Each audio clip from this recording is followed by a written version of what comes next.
mbola iaraka ivavaka itsika misaotra ny tompo tsara andriamanitra tsara mpanao tsara izy misaotra anao zahay tompo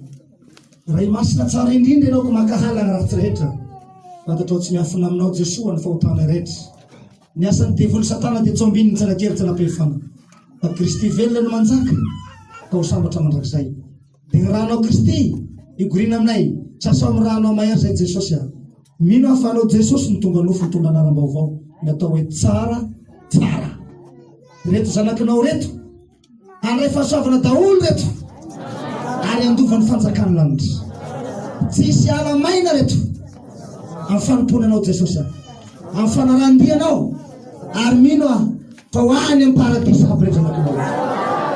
masina izany vavaka izany ka raha isaraka eto za enio dia ny nofonay ny isaraka fa ny fanahy tsy mba isaraka ho ray ao aminao zay Jesosy aho ianao Jesosy mpanjaka ary tompony tompo andriamanitra tsara ary mpamonjy tsara mpampianatra tsara